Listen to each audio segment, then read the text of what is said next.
I've done a little bit of updating on this Python script here. Mostly the output looks a little bit nicer, so I renamed it line form and block form instead of short form and long form.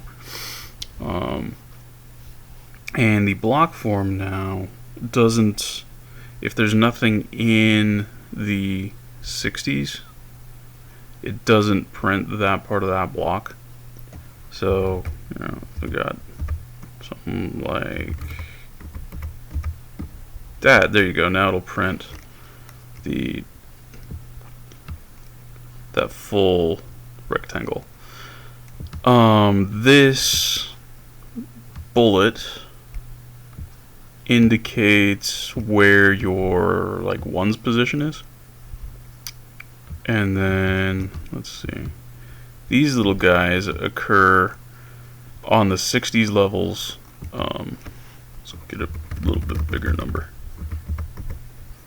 There you go. So every 60s level you get one. And that is set opposite the colons from the 52. So you can, at a glance, you can really easily see where you're at.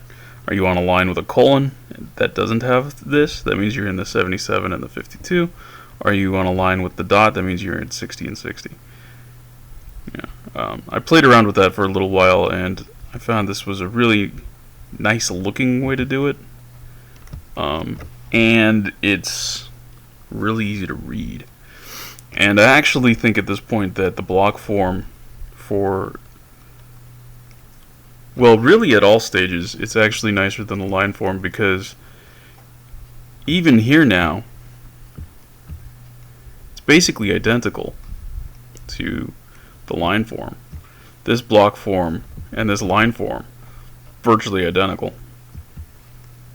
This one just has, basically it just has the spacing, because it's set, this is all set at 3 character width. So it's like, fixed pitch, 3 characters, so it always takes the same width on the screen. So that's the biggest thing here, right? So here you're throwing away, you're wasting this space here that you're not wasting here. But once we get into slightly larger numbers, the line form and the block form become effectively identical. And then here, the line form, I think it's actually a little harder to read than it is here. It's easier to see that this is part of the 60 here because of the block form than it is here. Let's do, we'll start with 165 apparently. Oh, there's an overflow, that's too big. I swear I'm just typing as randomly as I can and it still always starts with 165. 46 apparently. Not very good at random. Okay. So yeah, this is probably pretty close to about as big as I can go, because it's not much shorter than that one. And that one overflowed. And this one did not overflow. So yeah. This is the point where I found that it pretty much overflows at that value, which we're not far off from that one. Anyway, yeah, so this is probably about the biggest block form you're gonna get out of this little program.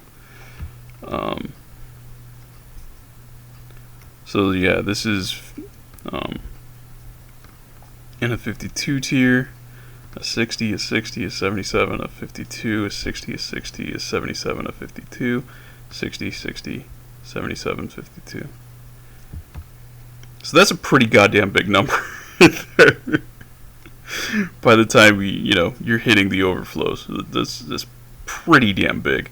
It's on the, it's close to the scale of Avogadro's number, right? It's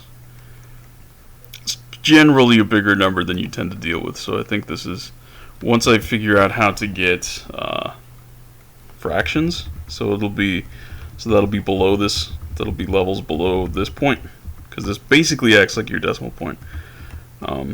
So you'll get structure down there below it like this.